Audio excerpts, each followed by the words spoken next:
a Gibolade out of Pennsylvania. Welcome to the Winner Circle, Miss Fola. I Thank see you. a, uh, yeah, that Good was it. morning, everyone. Michelle Austin. Michelle Austin making it happen. You know, one thing that I learned about Miss Michelle, you guys, is don't sleep on Miss Michelle. Miss Michelle is getting it done. Okay. And so this morning, how many of you guys have kind of gotten into the book of the month? Any book of the monthers here yet? Put a one in the chat if you already got the book.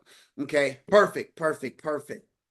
You know, the book, you guys, of the month, I do want to give it a little bit of due diligence prior to opening up the call this morning. Because you guys, this business is 80%, 90% mindset. Okay. When you look at the 10 core commitments of what it takes to be successful in this space, especially if you're building a business, I'm not talking about people who just are transactional from month to month. I'm talking about the people who are building a business. It's a mindset game, right? It's impossible for us to have something we've never had being who we've always been, right? And one of the reasons that people don't have success in the entrepreneur space, right, it's not due to a lack of skill. Contrary to popular belief, it is not due to a lack of talent, all right, or know how. Most people don't make it in the entrepreneur space or in business in general because they don't have the fundamentals of a mindset. Your 5 to 9 is going to determine the value of your 9 to 5. Okay. So it's what you do off the field, okay, that determines the value that you bring in the field, right? And so the book of the month, you guys, the goal is, okay, Supreme Team, we're looking for a conglomerate of leaders, okay, to help us drive the mission of our infinite company to the masses, right? And so that's our goal. That's our objective. You know, you want to, as a leader, increase your sales, increase the amount of leaders you have on your team, right? And that's just the bottom line. Well, what defines a leader? And we're going to talk about that today, right? And here's the thing, everybody doesn't want to be a leader, and that's okay. So we're not talking to those people in regards to this conversation, right? Because here's a reality in this business that I want you guys to understand and write down too. Okay. The 80/20 rule. Okay. The 80/20 rule, you guys, takes place in space in everything. It's the 80/20 rule in your household. Write down. There's an 80/20 rule in your relationships. Okay. There's a dynamic in every relationship that's 80/20. Typically, typically, this is how it goes. Okay. The woman does she's the 20%er. She does 80% of the work. Okay. And the man is the 80%er who does 20%. I'm talking about in the relationship. You see what I'm saying? Now, outside of the relationship, household stuff like that, it may differ. But there's an 80/20 dynamic in everything, everywhere, all the time. Anybody ever been at a job where they just always had that one employee that everybody relied on, right? Absolutely. Okay. They were a 20%er. Is everybody with me this morning? Put a one in the chat if y'all woke.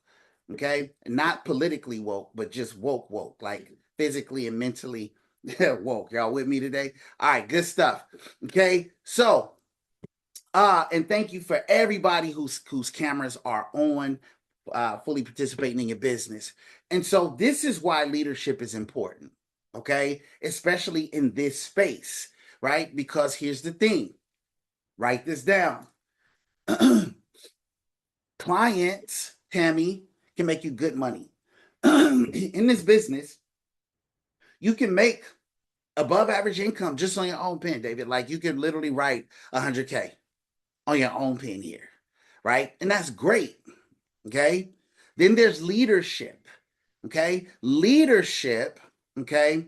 Well, let me go back. So clients make you good money. Agency can make you above average income. Agency.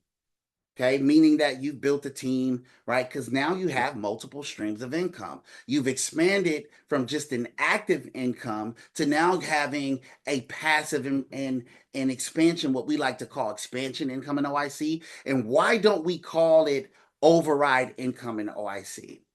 Right? Well, from the words of our CEO and president himself, Mr. Brad Pham, he says that overrides are a cheap word for cheap people. We're not a network marketing company. Overrides is a cheap word for cheap people, meaning that you can't just recruit a bunch of people and hope they do well. Okay? You can't become or make millions of dollars on hope. Okay, this is why I'm telling you guys, like shying away from certain language, you've got to think about what you've been thinking about, then think again. What I mean by that is being a millionaire or being a billionaire is not a bad thing, contrary to popular belief.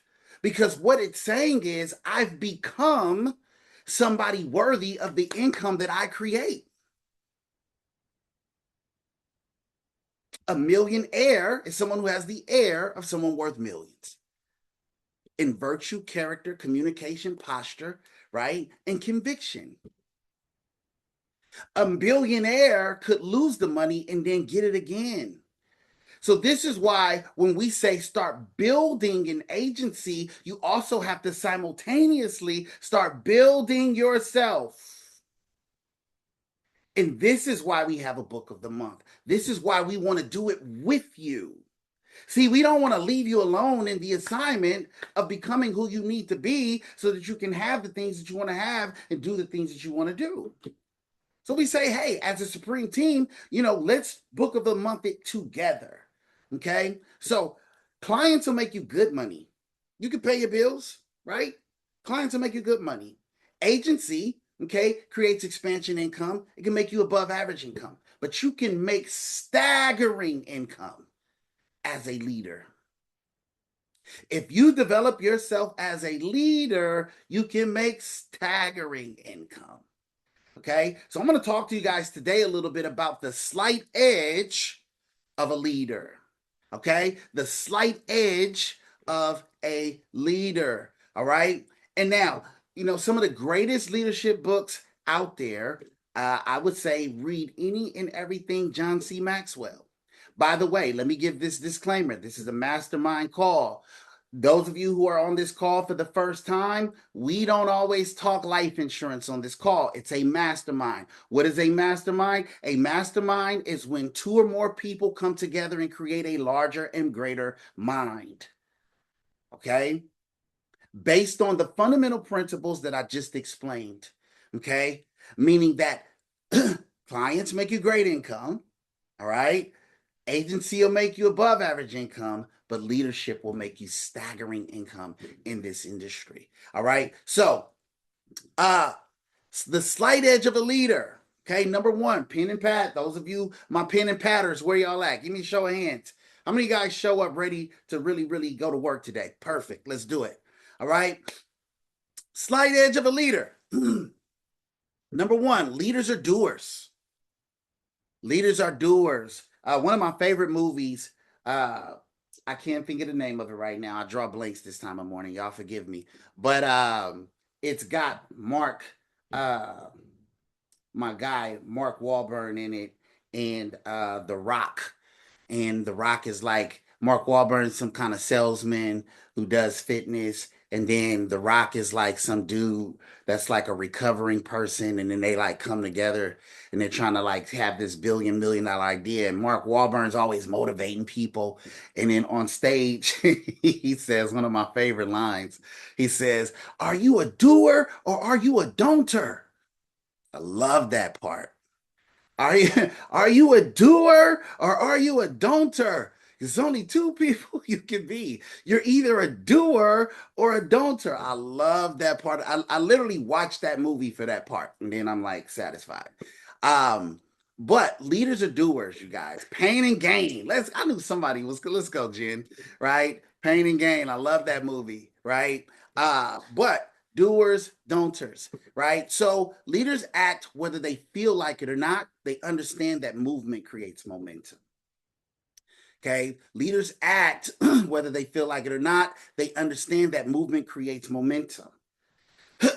One of the biggest fallacies I see happening in this space with other people, nobody in this group, is that they're looking for this convenient time to work their business. Meaning that they're still thinking in a box and outside of a box. My suggestion to you is to not own a box at all. I'm going to say that one more time. One of the biggest fallacies that I see in this business is people who, okay, are looking for convenient times to run their business or operate or function within their business. I promise you, it doesn't exist. And if you try to create it, you'll spend more time working on working and getting ready to get ready than actually doing something. You'll spend more time working on getting ready to work and getting ready to get ready than you are actually putting appointments on the calendar and running business and serving people. Okay. And then that'll become your culture. Watch this. Then you start to build or recruit agents, and guess what they're gonna do? Right? You're gonna say, "Hey, Mike, we're looking for you to come into the meeting." Mike's gonna say, "It wasn't on my calendar." Well, Mike, you're part-time. You just got here. You haven't made any money yet. What do you mean it wasn't on your calendar? Get in the meeting. Well, Mike says, "Well, it wasn't convenient for me to get into the meeting." Right? But Mike hasn't made any money yet. But Mike is only reflecting his leadership. Does this make sense to you guys? Right? And so there's no convenient time to do the business. I'll give you guys an example. Mr. Stephen Taylor calls me at 9:25 this morning to do a three-way call at 9:30. Guess what I said? Yes, absolutely. Let's do it. Okay? Got to do it. I was running around. I was trying to get my son's homeschool situation set up because on Thursdays and Fridays, that's kind of what I do. I get him plugged into his class, all that stuff. But that's not Stephen Taylor's problem. Stephen Taylor signed up so that leadership could be available when he has a client in front of him. I can't say, or I can't afford to say no. How many of you guys feel like you're on a mission here? Right? Kim, I know Kim in Army fatigue right now. They think she in Army fatigue for her job. She in Army fatigue for her business. Okay? But here's the thing, right? If you were in the Army, did you not sign up for a mission? Right? If you signed up for the Air Force, military, whatever, you signed up for a mission, right? And if they say, "Hey, we need everybody at headquarters," right? 1,300 hours sharp, you can't say, "Well, it wasn't on the calendar." Right? You signed up for mission. Please understand, if you own a company, write this down, you guys. Okay? A company is the physical evidence of a strong mission. So, what am I saying in reverse? In the event that you don't have a strong mission, you probably shouldn't start a company.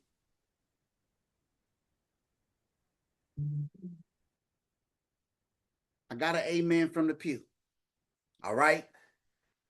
Because the bottom line is when you are doing or starting a business, nobody's waking you up at 8 a.m. Nobody's telling you when or when not to do or when to do, right? You signed up for a mission. So leaders are doers. Leaders act whether they feel like it or not. They understand that movement creates momentum.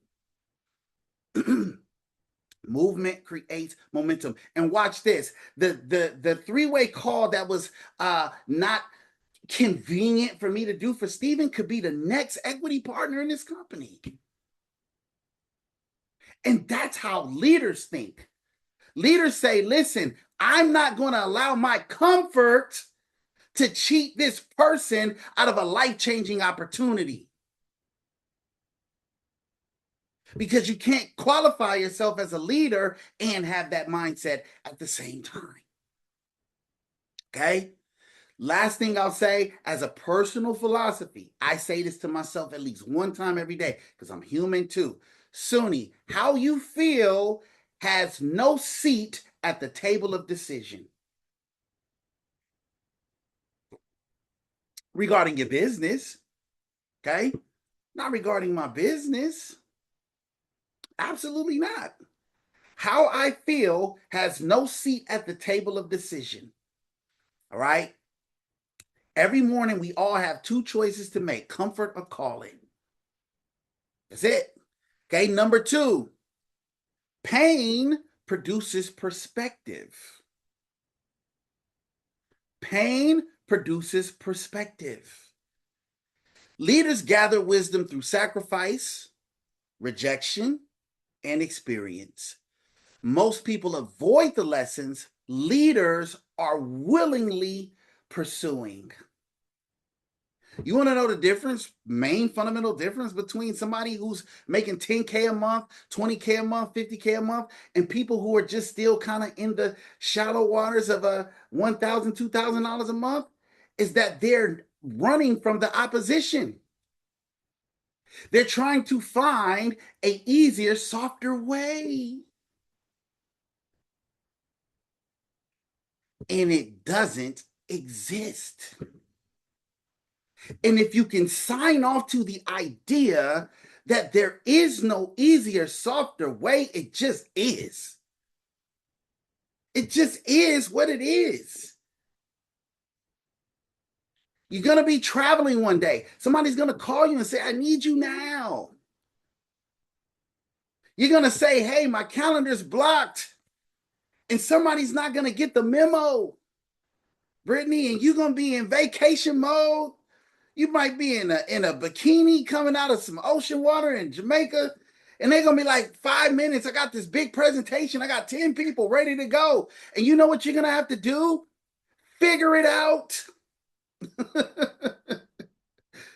You're gonna have to go get maybe just from the top up, put a button up on, right? And put your camera on your upper body, throw some glasses on, right? And go. That's business. That's what business looks like. See, hey, your W-2 makes you think that everything's supposed to be so organized and right. And don't get me wrong, we do our best. Do your best to get organized. Do your best to get prioritized. I'm not saying don't do that. Please do that. But what I'm saying is what's going to make you different from an average income earner is that you have to willingly pursue as a leader the things that most people run from. My wife and I were in El Paso, and we were at this really nice hotel. Nick Lopez, Brad Fan, put us up in a really nice hotel. And obviously, my son spots the swimming pool. I don't know how he spotted the swimming pool. I guess coming up and down the elevators, so much, he saw the floor that says swimming pool, right? So he's like, I want to go swimming. I don't care what y'all got going on. I'm trying to go swimming, right? So we're like, okay, Elijah, we'll go swimming. We'll go swimming. We'll go swimming. And the day that I told him, you guys, that we'd go swimming, it was raining and it was super windy. And when it stopped raining, the sun came out, but the water was freezing cold because it was an outside pool. My wife, being so committed and crazy at the same time, jumped in the water and she challenged me. She challenged me. And I was literally on the phone with Hans Augustin running an appointment.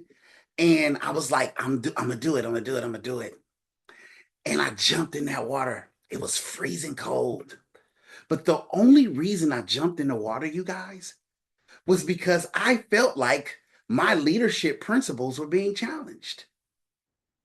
I felt like, hey, if I can't get uncomfortable in this space, I won't be willing to get uncomfortable in other spaces.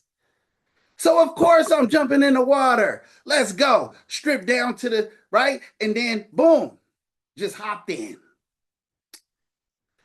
Because leaders go from decision to activity in shorter time frames than people who are not leaders, so they get more done. See, while most people are pondering a decision, leaders have already made several and acted on those decisions. Okay, so pain produces perspective. It's about going from the decision to activity in shorter amount of times and practicing it every chance you get. Okay, number three, leaders find the dream first. I love this one. Okay, leaders find the dream first. What does that mean? The leader discovers the vision before they even find the people. Hello. Leaders discover the vision before they find the people. The people often discover the vision, okay, and then they appoint a leader. Does that make sense? Leaders develop a vision with nobody there to follow it, right? I mean, they look absolutely insane, right, Miss Michelle? There's nobody there. It's just like, listen, I got this vision, and I'm going to prepare myself, and I'm going to deploy myself in this vision. And I have no social proof that this vision is going to come into fruition. Then they find the buy-in from other people. What people do who are not leaders is they find a vision first, a worthy cause first, and then they appoint a leader. Okay? So I want you guys to remember that and understand that, because that's a very different shift in thinking, in perspective from a leader, somebody who thinks like a leader, okay, versus somebody who doesn't. If I bring somebody on board, most leaders that I bring on board, that we bring on board, they always say, it never fails. Oh my God, I love what you guys are doing with Supreme. I was already thinking about something like this. I already had something like this in mind. I had already done A, B, and C. I just couldn't figure out how to do D, E, and F yet. Right? They already came here with some sort of vision that they were cultivating. Right? And that's the mark of a leader. Okay? Number four, I give a perfect example. This young lady, Aida Ramirez, who just joined us today. Welcome to the call, Miss Aida. She came on board visionary. You know, she's like, I already do workshops. I already do this. I already have these kind of clients, right? I'm already doing a lot of things, right? But I'm just kind of missing this piece so that I can increase my capacity to serve. Leader. Can't wait to get her in front of the room, right? Kyrie Jones, same thing. Can't wait to get him in front of the room, right? Wilhelmine Sully, same thing. Can't wait to get her in front of the room, right? And I'm not trying to leave anybody out, but these are people who were brought on by me personally, right? Who I understand who they are, okay, from a leadership standpoint. Okay, number four, people follow leaders before causes. So it's the flip of what I just said. So most people don't initially follow missions. Okay. They follow conviction, certainty, and character. All right. So number five, courage transfers. My wife is the best teacher of this for me ever. My wife is the type of wife. Okay, I don't know if me and y'all got a wife like mine, but my wife the type of wife that'll throw me in a fight. I'm telling you, like she like, look, stand up for me, okay? Like what we doing? Like that's my wife. You know what I'm saying? Uh, and she means it. And most women should have the ability to feel like that if there's a man in their life. Most women should have the ability and the blessing of being fragile. They should. They should. Your woman shouldn't have to be men. I'm talking to the men right now. Your woman shouldn't have to be as tough as you. Okay. But my point is courage transfers. See, fear fear spreads through the organization, but so does courage. Leadership sets emotional temperature. All right. So you want to be a leader that people want to follow. And people typically want to follow somebody who's courageous, somebody who's willing to get in front of the room when nobody else is willing to get in front of the room. People who are willing to stand and do the hard things, right? Even if it's challenging to you, even if you don't have all the boxes checked. See, as a leader, you can't say, hey, I'm not really prepared today. You got to get out there and wing it and do your best to get a home run. Because the truth is, you guys, if the people who are buying into you as a leader really believe in you as a leader, they don't even care if you strike out. What they care about is that you stepped up to the plate. I just helped somebody. See, all they care about is that you stepped up to the plate, right, Brittany? See, Brittany says, hey, Mr. Samad, I need you at the plate. I need you to hit a home run. But if I strike out, she like, hey, I don't care if you struck out. I just needed you at the plate. But if you don't approach the plate, we got a problem. Right? Your leadership points and credibility might have just went from a 10 to an 8. Because you don't even want to see the plate. And I didn't even mean to make that rhyme. But I do it all the time. All right, here we go. Obstacles are training grounds. Obstacles are training grounds. One of my favorite books. We had this on a list, you guys, as one of our book of the month in books of the month, and it was called The Obstacle is the Way. Somebody referenced it the other day too, and I was so happy they did, because that book is super freeing. That book changed my life in regards to what it really takes to be a leader, and understanding that the obstacle is the way. So write it down like this: whatever is in the way becomes the way.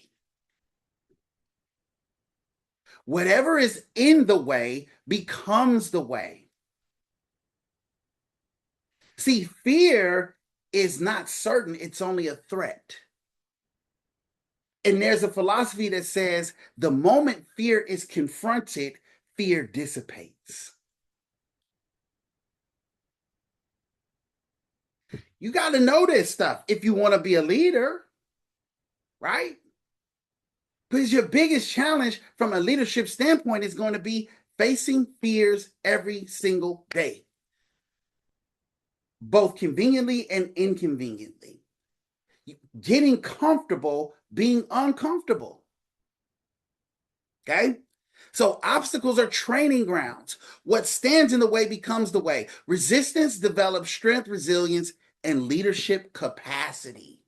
So now you felt so many so many uncomfortable challenges that presented a level of discomfort, that now you guys, when everything's set up and lined up for you, you're going to crush it. You're going to crush it. Right? It's like, I follow baseball, and some of the best baseball players, you guys, these days come from out of Cuba and Puerto Rico. And these were kids who didn't have nothing. And they were hitting rocks with sticks until they got to like maybe high school, junior high school. So then when you give them an actual ball and a bat, they hitting that thing out of the park. Because they got comfortable being uncomfortable. Right? So, people, number 7, people are the greatest investment. Please write this one down, you guys. People are your greatest investment. See, in this industry, and I'm going to give you my philosophy, take it or leave it, but I've been around long enough to do the math on the long-term play in this industry. And they used to tell us, oh, you're going to come here and build this really big book of business, and you're going to live off this book of business for the rest of your life, and you go right off into the sunset. Anybody bought into that early in their career in this industry, right? Kim, thank you for admitting it, right? I did too. I was like, oh, okay, I'm gonna have all these clients, and I'm gonna build this really big book of business, and and then I got to actually writing business, and I saw that the residuals was like $1.35 a year. And I was like, so this what we was banking on?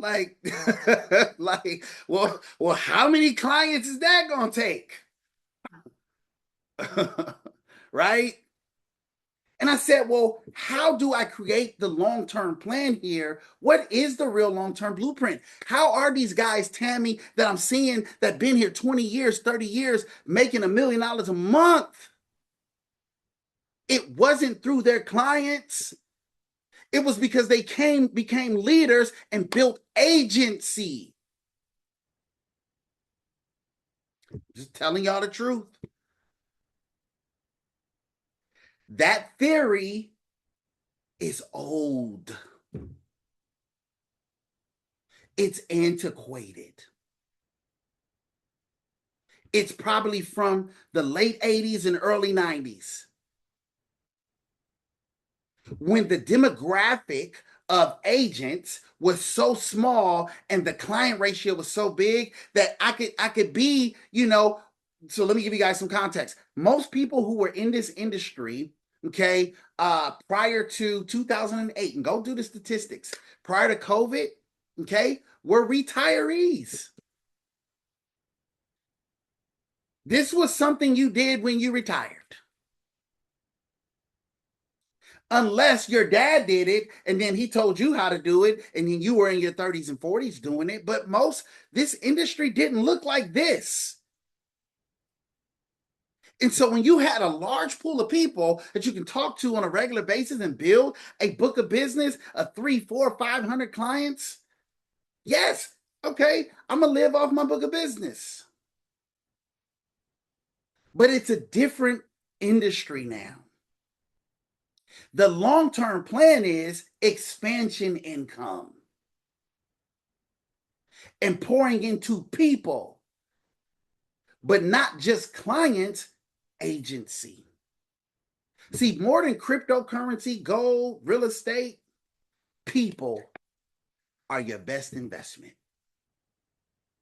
because the returns are infinite. Okay? Systems matter, products matter, but people remain the greatest asset any organization will ever encounter. Right? Number 9, leadership begins with self-worth. It begins with self-worth. Okay? I have to believe me before you can believe me. And how do I work on believing in me? I got to keep signing up for hard stuff and slaying the dragon. Whether it's, guys, 100 push-ups in the morning before 8 o'clock, 2.5-mile run, right? I got to keep putting myself into adverse situations that challenge me so that I can start rewriting the narrative about how I feel about me. So that when I say I'm going to do something, I actually believe me. Then, only then, can I start building, right, organizations that believe me too.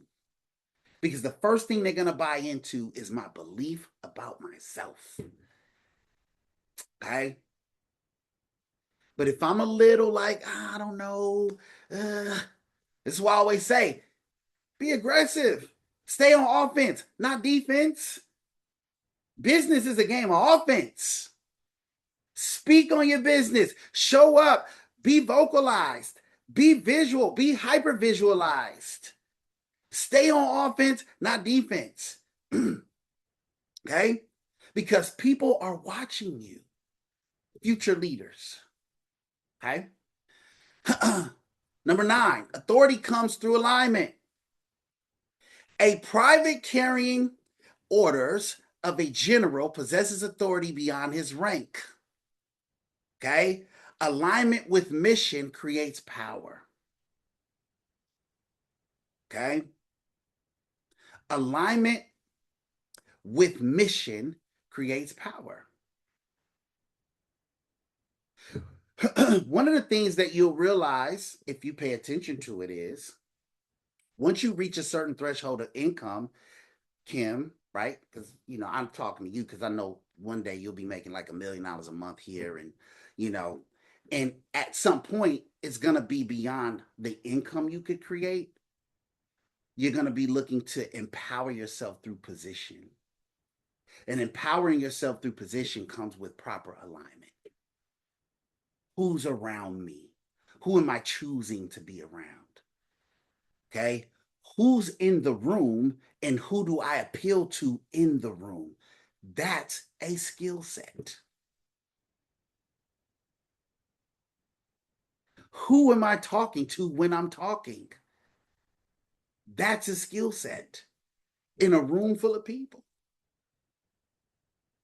I said it the other day on the call, but when Princess invited me to come down to Little Rock, got in the room, I said, who are we talking to today? It's one of the first things I asked her. Right? Because if the pastor's in the room, I want to talk to the pastor. Right? I want to appeal to the interest of the person that people are interested in. So if I can get the pastor to nod his head in the back of the room, and I can get the pastor to say, give me some amens from the pew, and the congregation is looking at the pastor's response to what I'm saying, I got the whole room by understanding who I'm talking to. I digress. Okay, legacy is measured through people developed. Legacy is measured through the amount of people you develop. Right? If I ride off into the sunset and I haven't developed anybody else, who cares? Right? Who cares if I made $1 million a month here, right? You ever seen somebody get to a certain place and they have to toot their own horn and sing their own praises because there was nobody that they developed along the way? And then it starts to look a little distasteful and unclassy, right? It's like, dang, dude, you made it that far and you still lonely. You made it that far and there's still no one singing your praises. You didn't touch anybody along the way. You didn't change minds and turn hearts. You didn't pour into anybody. Right? And this is the scary part about the brand called me. Because some people, that's their favorite brand is me. It's all about me, mine, my team, my people, me. The brand is me. It's all me, right? That's a scary brand. It's a scary brand. Because when you get to a certain status, man, listen, it's a lot of people that's gonna be like, man, good for you. It was always about you. I'm signing off. I follow boxing. I say this all the time, man. One of my favorite boxers is a young lady. Okay, her name is Clarissa Shields. Clarissa Shields made the mistake of going after Layla Ali. And Layla Ali's brand is so classy. Oh my God. It's just the classiest brand. It's all about service to many, the multitudes. She's a professional chef. She's got her own seasonings. She still hosts and pours into young ladies in the boxing space. She kind of signed off to her a long time ago. She said it was about me when I was facing an opponent in the ring, but when I was in the ring, it was about what I can do for others. And then this young up and comer, I'm the quote. I'm the greatest of all time. I'm the greatest woman boxer. Blah blah blah blah blah blah blah blah. Man, and she went after Layla, and they sunk her battleship. The following that she thought she had, okay, became a very cold reality of, hey, we don't really like you like that. They are currently serving her right now such a cold shoulder that I feel bad for her because she's a great boxer, but she's a poor servant and a poor servant leader. When we talk about position, it comes with a responsibility of service. You can't slice it any other way. To whom much is given, much is required. And so when I call myself a servant leader, it's about stewardship. It's not about me. It's about being fortunate enough to be in the right place at the right time, have the instincts to capitalize on the timing, the blessing, the business, monetize it, but be a great steward. Because I have to know every single day that it can all be taken away from me overnight. I have to know that. So the best security blanket that you have as a servant leader is how well you're sowing into other people. So legacy, you guys, is measured through the people you develop. One of the greatest products of leadership is the story of the people who rise because somebody first believed in them. That's the greatest gift. It ain't the money. My mentor Jim Rohn says, "Man, listen, it's not, it's not the money. It is the testimonies. How many people have your name in their testimony? Oh man, that's all I'm after. That's all I'm after. The money, you guys, is going to leave." And we got a very short amount of time with it. But what I would love to have happen, and what's going to happen, is, when I pass away, there's going to be a ton of people that come pay respects to say, oh my God, that man touched my life. If it wasn't for that man, right? I remember when he said, or I remember when he did. You want the goal of a leader is for people's names, or your name, to be in the testimonies of the people. You want eternal life? That's how you live forever. Isn't it people still talking about Martin Luther King? Let me give you guys some perspective real quick.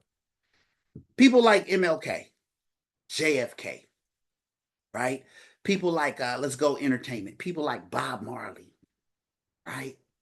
One of my heroes musically, right?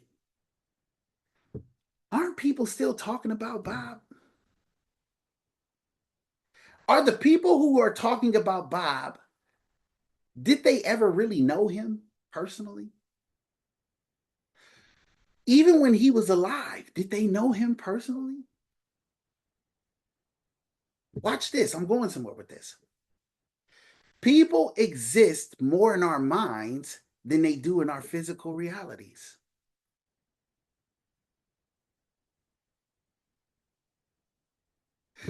What am I saying? So even when you pass away, as long as you still exist where you've already existed, you are still alive. Oh my God.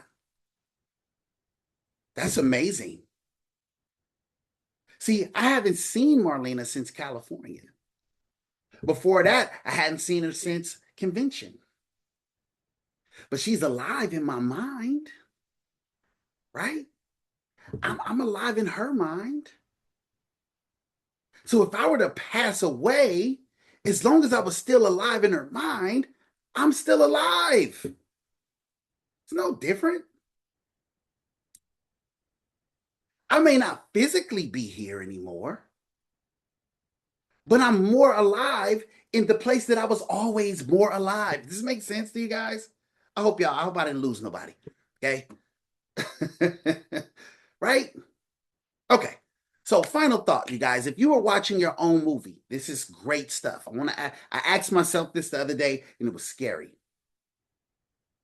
And I don't even know why. This is the type of stuff that I do when I'm writing. I like to write a lot. If you were watching your own movie, would you admire the character that you're becoming? Would you would your discipline inspire you? Would your courage challenge you? Would your consistency earn your respect? If you were a spectator to your own movie, because leadership is not merely what you say, leadership is what your life repeatedly demonstrates.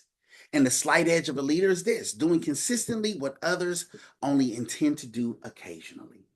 All right. So, with that said, you guys, I appreciate you all coming on. I'm going to open up the call. The call is open. Anybody get any value from today's slight edge of a leader conversation? I will share. You always have a way of articulating certain things, but uh, I think as you were talking, I was really thinking about my cousin. I had mentioned to you guys my cousin before, the one that introduced me to this industry. And it was so much more than just her introducing me to this industry, right? She was like a big sister to me. I looked up to her.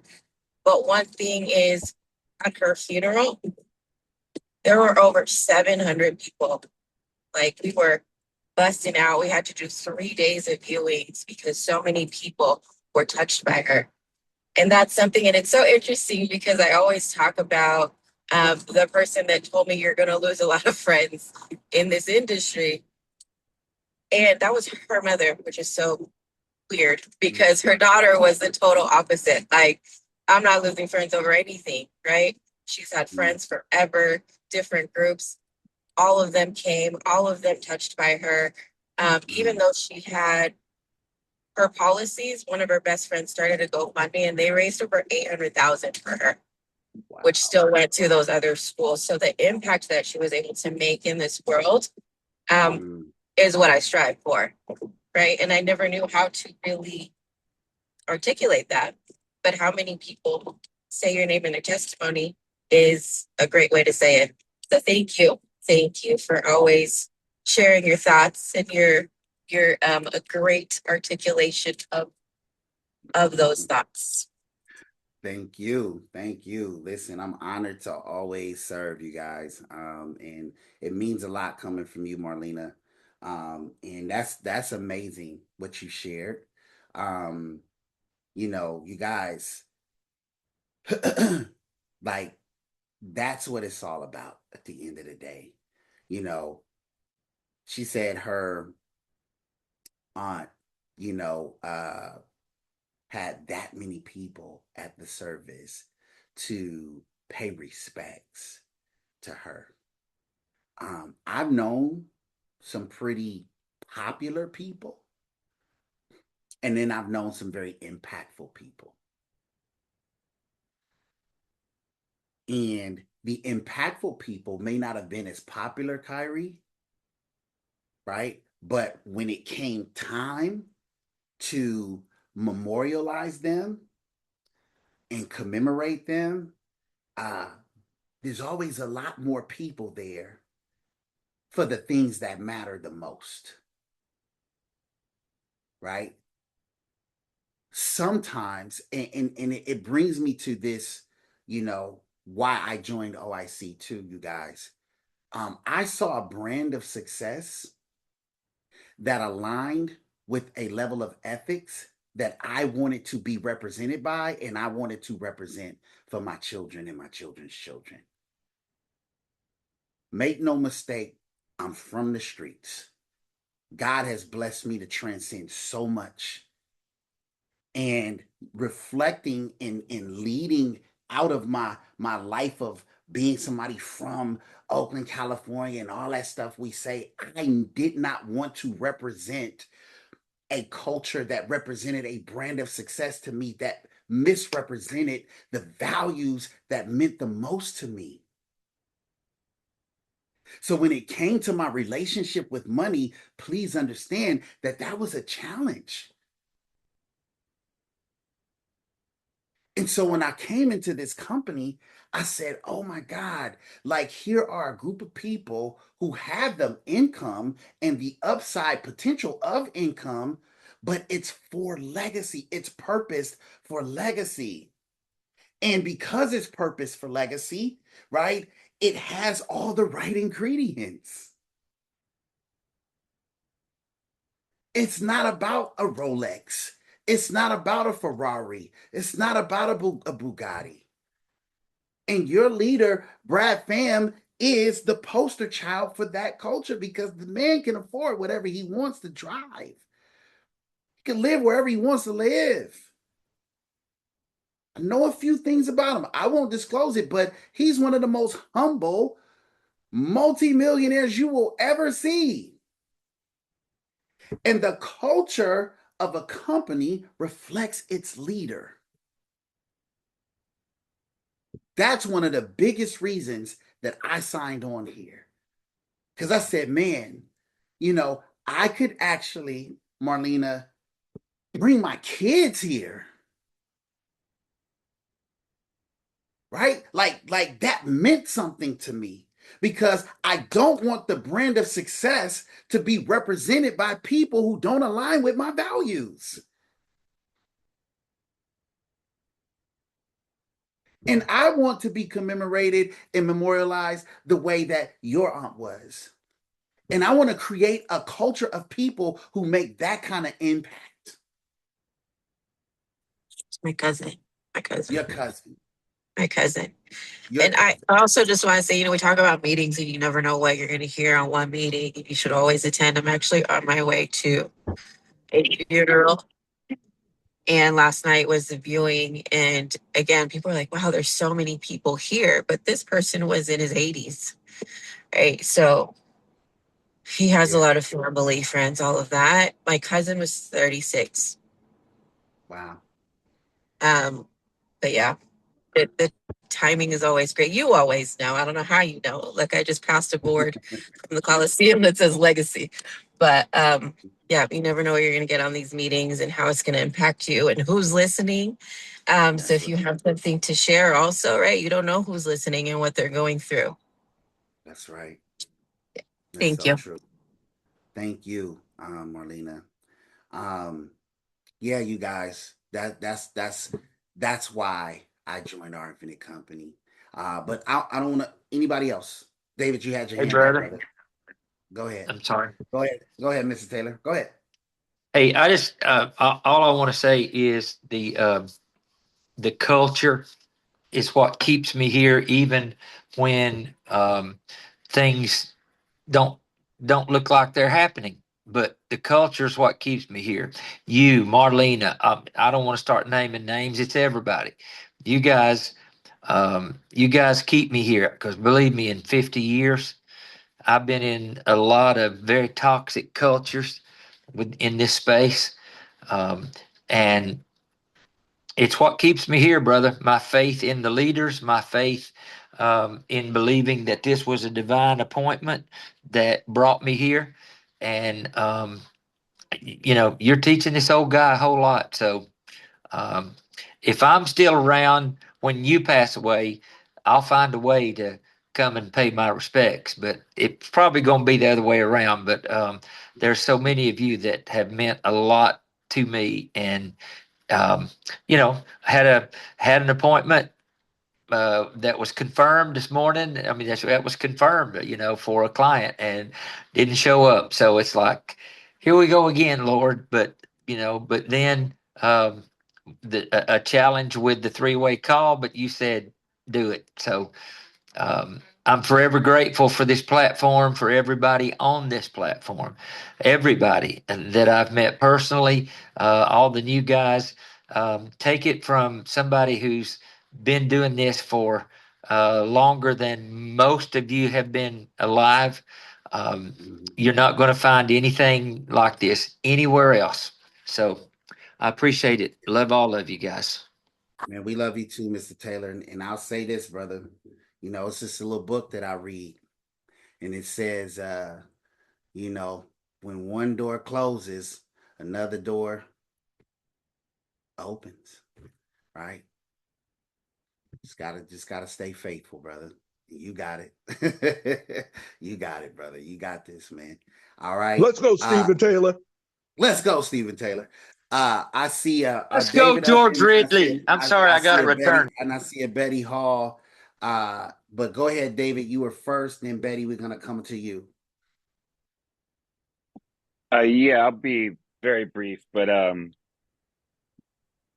big takeaways for me, the things that were resonating with me were what you said about people, looking or waiting for the convenient time to work on their business and or just improve themselves, right? Like Yes, uh, Kevin Hart likes to say, like everybody wants to be famous, but nobody wants to do the work to be famous. that's right. And so that part sticks with me right there. That convenient time doesn't exist. Like you got to get up when the sun's still down. That's Um, right. I liked what you said about obstacles being the training ground. That's very true. Um, and one thing that am beginning to realize in my own life is that I think part of the reason we go through challenging times is not just for ourselves to come out on the other side of that, but at some point later on down the road, then we can look back to somebody else who is going through a similar challenging time, or even if it's, not relatable, you can see that they're going through a time. And because you've been through that training ground, you have a bit more capability and space to be there for them. And so obviously that relates to what we do. Um, and for whatever reason, that's really resonating with me as I begin to grow into this business. Um, and then the last thought that I had, this is something that I read actually this morning. I'm not sure who the author is or if it's just an anonymous quote. But we talk about conviction and the purpose and having the connection to your mission beyond anything else, right? Uh, like Mr. Taylor was just saying, we're going to have losses, we're going to have wins, there's going to be ups and downs, right? But the last thing I want to say is just uh, the loss does not deter me, the victory does not praise me. I seek more. Mm, mm. I love that. I Amen. love that. Amen, brother. That's awesome. Listen, David said some great things. I'm gonna say this real quick, and then I'm gonna go to the next person. If you gotta go, I got it. You know, got some important people doing some important things on the call. But here's the thing: if you were presented the problem, you were intended to be the solution. Take that on for size. Take that on for your mental hardware. If you were presented the problem, it's only because you were intended to be the solution. See, most people don't realize that success is a two-sided coin. See, we only want the side of the coin that says, I made all this money and life feels like a birthday party every day. Right? But there are challenging obstacles on the other side of the success coin that make the side that does feel like a birthday party worthy, makes you worthy of that side of the coin. See, I can't pray for $1 million of lifestyle and happiness without going through $1 million problems and challenges and obstacles.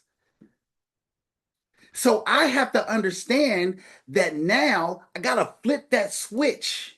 See, my guys who are in sports and some of the ladies too, understand it, man. We practice hard because we knew and had to learn how to embrace the adversity so that when we got in the game, we already knew, hey, I got an appetite. We used to call it an appetite for destruction. I got an appetite for the hard stuff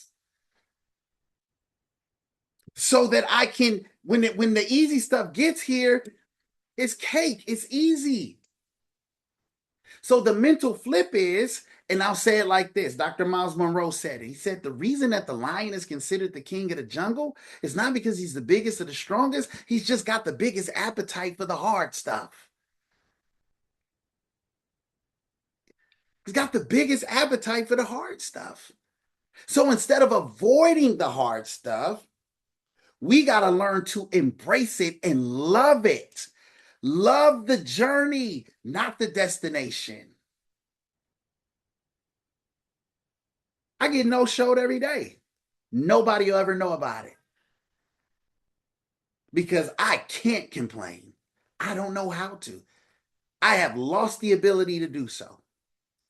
Can't complain. I know that this is just a part of the journey. Miss Betty Hall, come on, talk to us. Good morning, good morning, good morning, Supreme Good Team. morning. Um, Another phenomenal training. It was just awesome. What stood out for me was pain produces perspective. Mm, Um, and I know that there is a spiritual connection between this whole team because just yesterday, Mr. Suni, it was just like a really challenging day because I missed my baby. mm, And I asked God if I could just see her, but when you were speaking and you were saying that, even when they're not here, they're still alive, they just transform, that mm. really that Come on. spoke to me because, you know, Come on, Betty. and even when my baby passed, she was 27 and I did the funeral, and there were so many people. There really was, even from high school, lives that she had touched. And so I get it. I get the mission. Like you said, at the end of the day, it really doesn't matter about the money. It really doesn't matter. But I just wanted you to know that you're right there. You are right where, you know, whoever the most high God, you're right in where you're supposed to be, and you're helping us every day. And we thank you and we appreciate that because you could be doing so many other things, and your mind could be so many other places than on us, being successful. So I just really, really appreciate you, and I appreciate everybody on here. I really do. And it's been 7 years, but I don't know. Just yesterday, I was just like, I would really like to see my child. But, Mm, we made it through. But thank you so much for your encouraging words. Thank you for this training. And thank you for letting me know that she is alive. She's still that's right. living. That's So right. that's all I have to say. Wow. Wow. Thank you, Betty, for sharing that. Thank you for your vulnerability. Thank you for your authenticity. Thank you for showing us what true strength looks like. Because it ain't in your biceps and your triceps, man. You know, it's in your heart and it's in your mind. That's where true strength is. And your capability. I can't imagine. So I want you guys to understand when you look at a Betty Hall, I want you guys to look at a young lady who's championing the loss of her daughter. year after year after year, birthday after birthday, Christmas after Christmas. You guys, this thing is real, right? And I always say, okay, be a human being that happens to be a life insurance agent, not a life insurance agent that happens to be a human being. Because the longevity in this business is my relationship with Betty. It's like what I was saying earlier. It's not the money. That's value. That's the value right there. That's the wealth, right? Is that me and Betty and this whole team have poured into one another in a way where we now see the value in one another despite our monetary realities. But because of that, we can go out and create more impact on this platform and help secure the financial legacies of the people that we plan on touching. And we will reach our financial goals. Don't get me wrong. But the true value, it starts with real value. See, Betty's mission was, we talked about a company being a mission. Betty's mission is about her daughter, Jaleesa, right? You know how many mothers have dealt with what she's dealing with? That that now she's on this platform. Do you know that there's an audience that's waiting for her to say it, for her to speak to it, for her to address it, because she's championed it first? And as far as I'm concerned, Betty, this is just how much God thinks of you.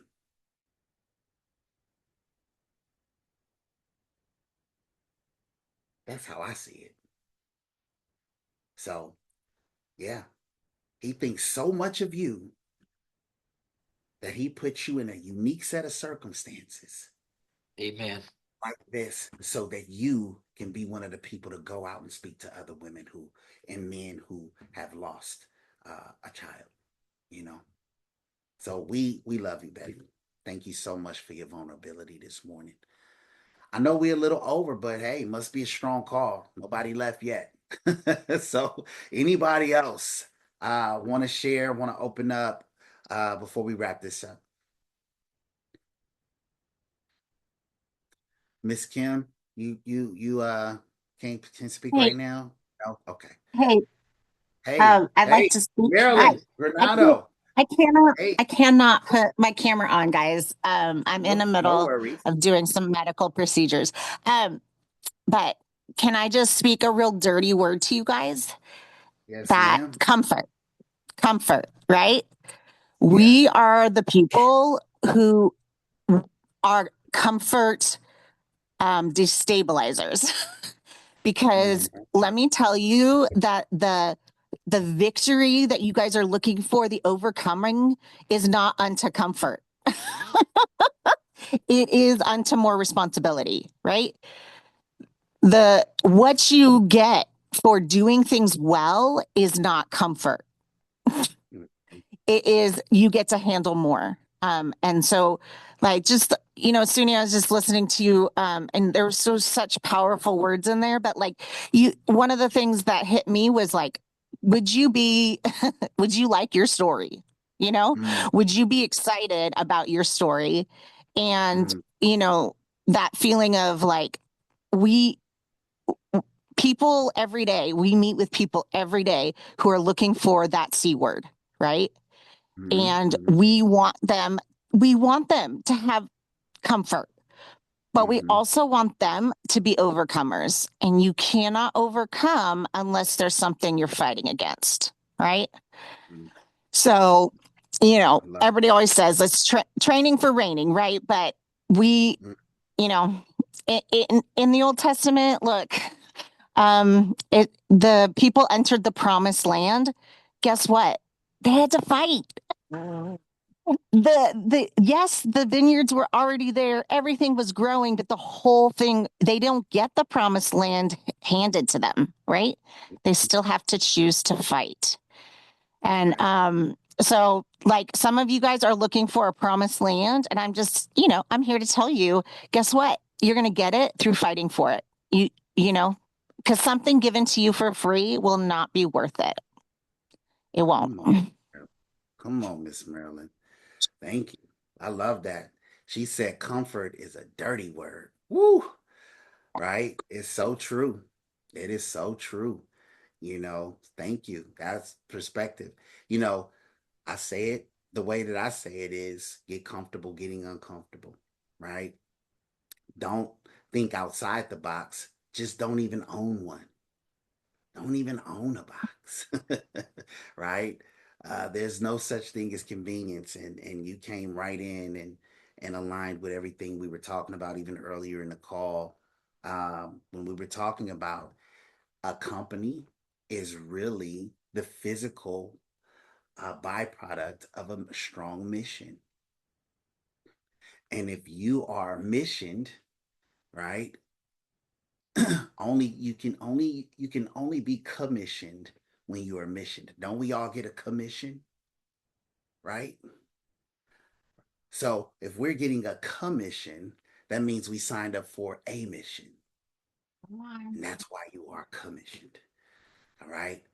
And then you're commissioned means that you don't get to say no. You don't get to say no when it's time to fight. You don't get to say no when it's time to go to bat. You don't get to say no. Why? Not for you, but for the people that are watching. I say it like this, and I have to remind myself my son Elijah is hanging his hat on every decision I make. I don't get to say no. Not for me, but for him. And for Wilhelmine's kids, and Betty's kids, and Kim's kids, and right? Like, I don't get to say no. So, anyways, one last person, you guys. We 15 after. Strong call, but anybody else before we wrap this up? Mr. Samar, I'd like to add something of Come on, value. Mr. Gus. I think one of the things that you made me think in the part of the call that I caught, and maybe this will give people some perspective. I always have to remind myself this is 5 years of trying to become.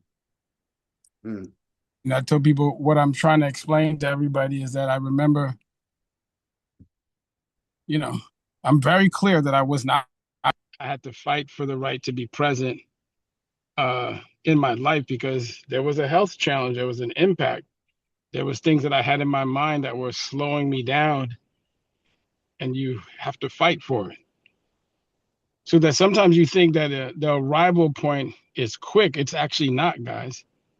The arrival points take time. And I actually love the way my story is being developed. What that means for me is that, guys, arrival point for many of us was in the waiting. you know, I talked about a couple $1,000,000 since I was 13. I hit that prior to, but what I'm trying to do, I mean, not prior to, but at some point before this, but there's still battles that you have to fight if you want to become even what you think you are saying. Mm-hmm. There's no way that anybody should believe that if you're saying 18 plus agencies, that it's an overnight process. There is people that won't show up. I'll close with this easy example. I had an opportunity that came up today that was 2 years in the making. Mm-hmm. So I was leaving and somebody's like, hey, I want to introduce you to somebody. And then I got introduced to somebody else. He said, oh, we should introduce you before you leave and talk to this person. But it's 2 years in the making. What that means is that like what you're visioning and dreaming about is it's in the waiting, but it's in the working spaces. No. Meaning that if I did not work through dialysis, I wouldn't be present to get to that version that says, hey, this is what's going to open and crack another door for you. If I didn't stay here for 2 years at OIC and say, yeah, when you guys say educational retirement program, it wasn't in the first week. It was in the journey of becoming, the no-shows, the, hey, I thought this was going to happen. Hey, lose a $400,000 deal that had $19,000 tied to it and asked Mr. Samad. There was a mental version of me like said, I called him one day and I said, I'm not weak. I want people to be careful. I'm from the streets too. I'm not weak. But there was a version of me that says, no, this has no place in this space. Yeah. Mr. Ridley walked me one time off of because I had to deal with something with my sister and I would have dealt with it a different way. But in order for me to become the version of something that is being organized, there's some obstacles that will be presented that you have to overcome to get to the place where somebody starts walking you around the room and introducing you to your opportunity, your own opportunity. Let me help you open up these doors. I've seen you around for the last 2 years, but I want to have you have conversations with this person. So what I'm just trying to tell you guys is that the story is looking positive, but the story is actually not finished. The story gets finished when you finish all of the work. I'll be praying for you, Miss Betty. All I'm saying is that for all of us, there is a process that you have to go through, and there's a set of obstacles that you should be aware of that you're going to have to address and face, and you're not going to like it all the time. Miss Mary Grace said, welcome to the business, brother. That means you're on your way. You're on your way because that was a signal and sign that says if you can't overcome that, what are you going to do when you have $10 million challenges that are tied to how you run your business and your organization? Because if you're saying 18 plus agency, that could be a situation that will pop up. And did you learn the lesson to address it? So that when you get 2 years in the making, somebody says, hey, let me do you a favor. I'd like to introduce you to a few folks that you should know. But if you don't show up to the first sweet treat, if you don't show up to the first teacher appointment, if you don't show up to the first disappointment, you don't get walked around the room. It's not possible. I love the story that's happening for a lot of people. And I'm praying for you guys to begin to understand that once you do the work, that doesn't mean my job is done. Matter of fact, my job has to be even picked up because if I have to organize a idea that we're building 10,000 plus people, it becomes an imaginary number if you do not do the work and still be a great husband and still be a great father and still be all of these pieces that are tied to you, but you have to show up all the time and be present. So anyway, thank you, brother. I believe whatever you might have said before I got on the phone was properly ordained for me to understand what you said in the last 10 minutes because I'm connected to you. And through the connection of my mental ability and the understanding of God's wisdom in me, the wisdom in you sinks in me to make sure that we will accomplish all things that are possible through him. So thank you. Let's go, Hans. Yes, sir. Well, we always call it the divine math. When you and I talk, you don't have to explain what's already understood. 2 plus 2 equals 4, no matter how long the conversation was, right? But some two powerful things that I'll say in regards to what Hans said, and then I'm gonna let us close out. I was talking to Hans last night, and I was saying, when people check out, you know, um, you're looking at somebody whose belief had an expiration date. Important question is, does your belief have an expiration date? Right? Meaning that are you operating on the philosophy of if or the philosophy of until? Right? It's a very important question. Some people say, well, I'll join your business. And what's crazy is just that alone, the language is off. And people say, I'll join your business. You're not joining my business. You're joining your business. Right? Hans said, other people will introduce you to your opportunity. That was powerful. Because what he's saying is he already understands that it's already been preordained for him as long as he doesn't have an expiration date on his belief.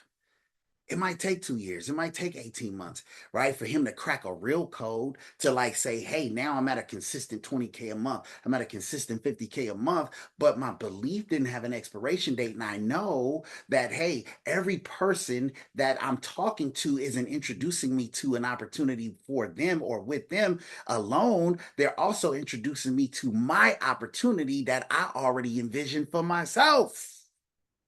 It's powerful stuff. It's powerful stuff. Okay. So does your belief has an expiration date? Are you operating on the philosophy of if, or are you operating on the philosophy of until? Right. See, and we all know that philosophy very well. Some of us have children, right? Some of us have, for example, if you have a child, you don't say, hey, I'm gonna give this child till she's about 18 months to walk. if she not walking by 18 months, you know what I'm saying? We gonna put this one back, God. Right? No, we don't do that. Right? We say, hey, this is my child. This is my baby. I'm gonna work with her until she learns how to walk. I'm gonna work with her until she learns how to talk. Right? And so when it comes to our baby called our business, because your business in legal law is described as a person, right? It's your baby. This is your brainchild. This is your intellectual property. The business is spiritual. Promise you, man, they don't talk like this nowhere else in OIC though. But I'll say this, this is your baby. Are you giving your baby if, or are you giving your baby until? So with that said, I'm gonna give one more person an opportunity to share, because I know somebody's sitting somewhere like, I want to say something, but I don't know if I should say something, if I can't say something. But listen, this is one of those moments where, hey, going once, going twice. Well, listen, great call.